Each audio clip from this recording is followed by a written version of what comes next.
India's passionate film maker Shankar సృష్టిస్తున్న recent visual wonder 2.0 కేవలం first look ఈవెంట్తోనే పిచ్చ హైప్ తెచ్చుకున్న ఈ ప్రెస్టీజియస్ ఫిల్మ్ బడ్జెట్ 350 కోట్లంటే అంతా ఆశ్చర్యపోయారు. ఇప్పుడు మళ్ళీ క్వాలిటీ అనే మాటతో ఏకంగా 50 కోట్లు పెంచేశాడు శంకర్. రజనీ శంకర్ల మీద ఉన్న నమ్మకంతో నవ్వుతూనే యాక్సెప్ట్ చేశారు ఫిల్మ్ మేకర్స్. అయితే 2.0 సెట్లో రజనీ కాలు జారి పడ్డాడట.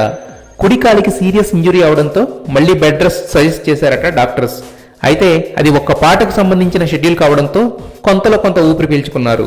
సో ఈలోగా షూటింగ్కి చిన్న బ్రేక్ ఇచ్చి గ్రాఫిక్స్ పనులు చూసుకుంటున్నాడట శంకర్. రజనీ రిక్వెస్ట్ మేరకు పాటలను వీలైనంతగా తగ్గించారు. అయినా కూడా ఇంజురీ ప్రాబ్లం వచ్చింది. రజనీ హెల్త్ కండిషన్ను దృష్టిలో ఉంచుకునే ఏకంగా ఉక్రెయిన్ కంట్రీ సెట్ని ఇండియాలో వేయించారు. సో సూపర్ స్టార్ త్వరగా కోలికని సెట్లో అడుగు పెడితే వీలైనంత త్వరగా షూటింగ్ కంప్లీట్ చేయాలని ఎవ్రీథింగ్ రెడీ చేసుకుంటున్నాడు డైరెక్టర్. ఈ 400 కోట్ల ప్రాజెక్టు గురించి ఇండియాతో పాటు ప్రపంచ దేశాల్లోని రజనీ అభిమానులు ఆసక్తిగా ఎదురు చూస్తున్నారు.